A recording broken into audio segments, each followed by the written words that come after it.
Captain America.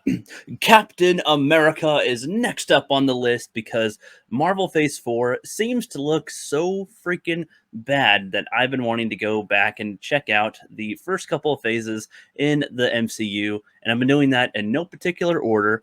And I've only seen a few movies in the MCU Phase 4. And once I'm done rewatching the Marvel Cinematic Universe, basically, at some point here, just comparing some of the quality here and there, I might check out the MCU Phase 4 just out of pure curiosity of how much it has fallen, or if there are any good nuggets to pull out in between. Because sometimes, even though there's total shit, there can be little inklings of, ooh, that part was good.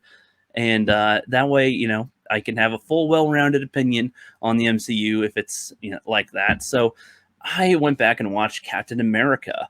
And when I first watched Captain America, I thought it was okay. I liked it. I didn't love it. And then after the Avengers came out, I think I saw it just one more time, and that was the last time I saw it. And I thought it was just kind of meh. It was okay. It wasn't the best, wasn't the worst. It was just a middle of the road kind of movie for me. I thought it was okay. Just some parts of me didn't really enjoy it at the time, but watching it now, I can appreciate some more details that they have in there. Like in the first scene when they're in Norway, Norway being where the old, Viking gods would have been and everything. And if you already saw Thor, which was the one that came out right before the first Avenger right here, there's already that little bit of connective tissue for people that have been paying attention, can kind of connect these dots. And yeah, I thought that was a little neat because the guy walks into the little base that they're trying to break into, and the men are struggling to push this lid off of a tomb. And then they show simple visual storytelling. He's able to just shove it off himself without any help. He's super strength here, super powerful. And, it seems to be like, oh, this is where the artifact would be. But he's like, no.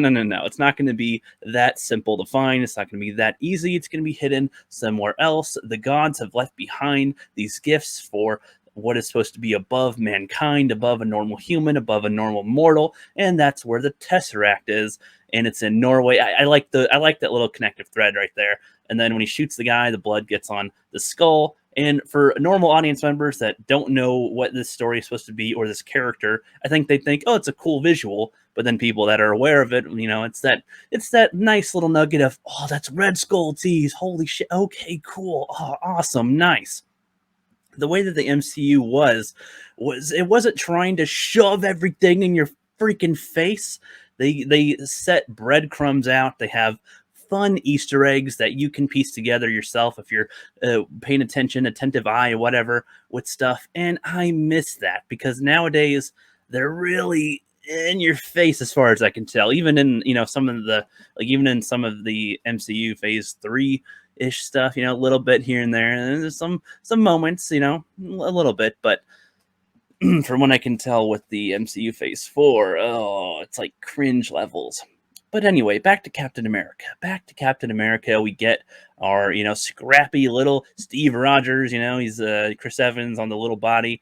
And, there's a dude being a douchebag in one of the theaters, and he picks a fight with him, telling him to be quiet and be respectful. And, yeah, then they go and do a fight. He's obviously getting his ass kicked, and, he's standing his ground. This is like one of the easiest things to connect people to a character, I would say. A guy who is completely the underdog and is very much outmatched, and even though he's losing and probably not going to win this fight, he gets back up anyway, plants his feet like a tree and all that, and is able to stand up to the guy. Just seeing it again, it just is a little refreshing because there's been so many things in the modern day where it's like, where they showed a lot of men be quite incompetent. So it's just nice to see a competent person. Even if he is a weak man, he's at least morally being strong here. So I can appreciate that. And then we go to the Howard Stark Expo, and he's trying to show off his new hover car, which is still quite a few years away from being perfected, just a prototype. But I like that they showed this version of, Tony's dad from the past and everything, and how much of an influence he was at the time as well. Kind of like a little rock star, but with inventions, and he's that much of a genius, playboy kind of a style, similar to how Tony is. But I'd say there is a little bit of a difference in the way that in the way that they were compared to each other. There's similarities, but there's some differences in character. as well. And I guess I just kind of thought about this right now, which I don't know if this will make sense. So, if this doesn't after I say this, then that's totally cool. I understand. But like Steve Rogers is kind of the opposite or similar to, but different than Spider-Man in this type of way, because like Spider-Man is a normal kid that gets powers and then feels like, and then it's if you have this type of powers, then you kind of have a responsibility to do something when you can. And Steve Rogers is the opposite. Like he does not have these powers at all. He is in fact like at a huge disadvantage to most people, and yet he tries his best to look out for the little guy anyway. He's the one that looks out for people in general. Like that is his character, is that he keeps on trying to protect who he can, do what he can when he can, even if he doesn't have the ability to do it himself. It's not like it's the opposite of Peter Parker, but it's like it's a similarity that is different, I guess, because Peter only decides to like get involved in like what other people are doing, trying to save lives once he has the power to be able to do something about it, as to where Steve does not have the power at all, but always has that instinct to attempt to do something about it, even if he can't succeed himself. So I just thought that was an interesting thing right there. I don't know if anybody else has thought about that kind of a thing. Let me know in the comments if you have. And he's trying to sign up for the army, and Steve has failed to get into the army many times because he's more of a liability based on his body type and how easily he could get injured and whatnot. But the SSR is doing they're like a little, segment of the government, and they're trying to get little super soldier teams going up, and he fits enough qualifications as far as the spirit is concerned, so they do give him a shot. It's just an idea, because you don't want just a whole bunch of brutes being super people, because they can have, they could turn bad too at some point. How long can you control somebody that you give superpowers to? And if you have somebody that's already like Steve, whom has always been as nice as he is, then there's a big difference in who you give this power to, essentially. And so he ends up joining the little army, sort of this little squad, and they're being tested, put through the military ringer, essentially. And he, of course, isn't doing great, but succeeds in his own little areas and little ways here and there. And with the flag and everything, if you can reach the flag thing, then you can ride with the truck the rest of the way, and he ends up getting it.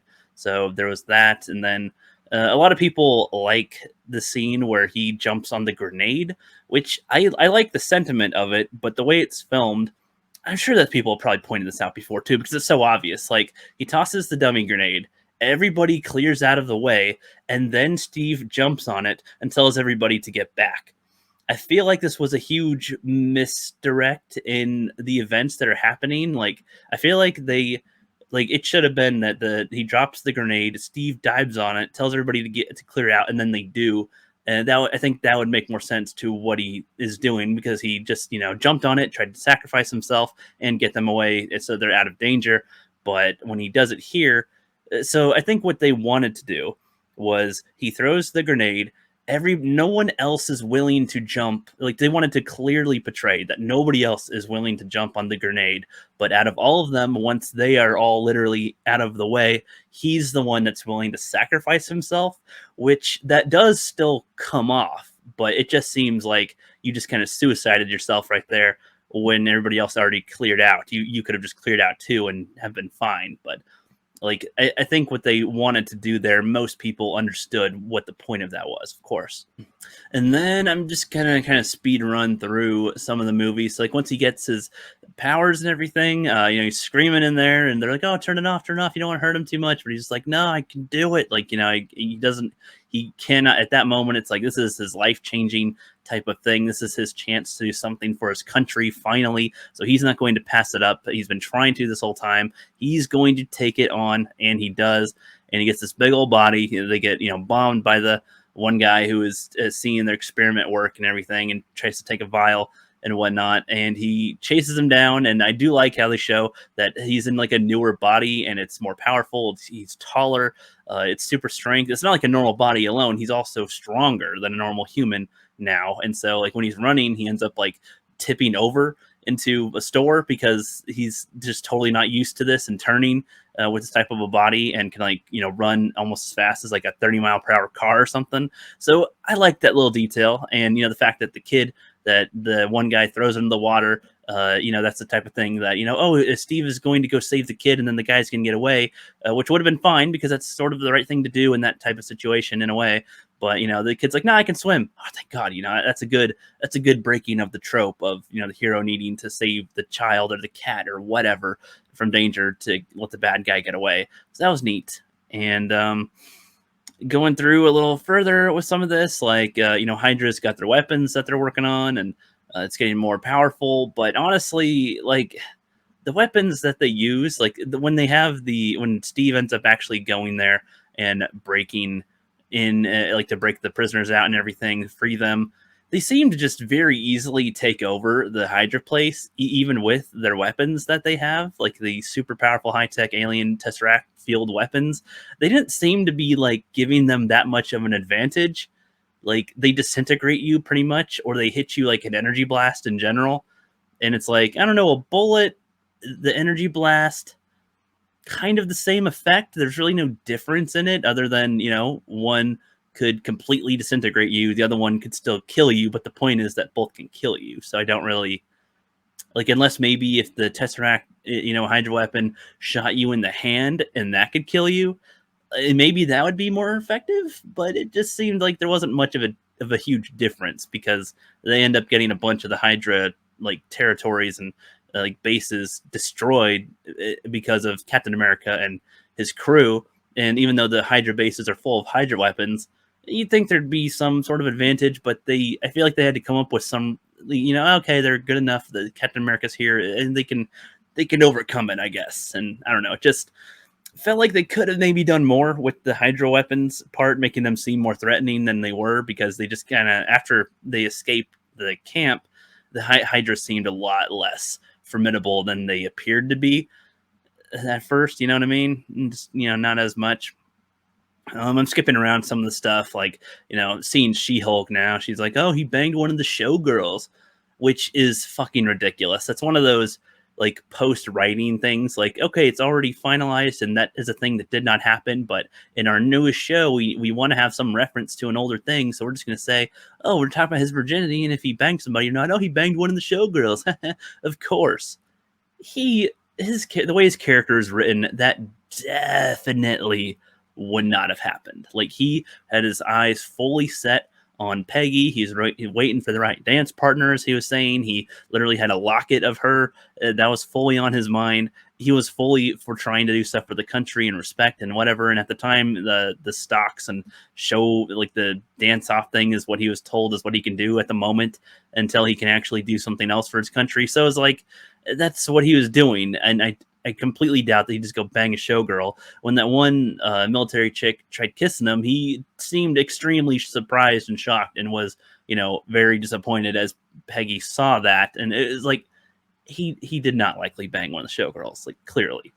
And then fast forwarding to the like end fight with him. I guess I know I'm skipping around in the movie now because at this point I could comment on a lot of the film just for going scene by scene essentially.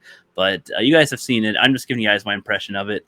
I was cool with Bucky's death. That was fine, I suppose. Even though sometimes, again, the way that they have some of the Hydra weapons, I would think they'd be more threatening, but they aren't really. They almost make a flamethrower seem like it's more damaging to Cap than their Hydra weapons. So why not just throw fire at him or something, throw RPGs? I don't know. And Bucky ends up dying, quote unquote, gets frozen in the ice after he was experimented on earlier. So he's got like some type of super stuff in him that he can super durability where he can survive a fall like that. Sure, why not? And yeah, you get to the final bit, and he's fighting Red Skull on the plane.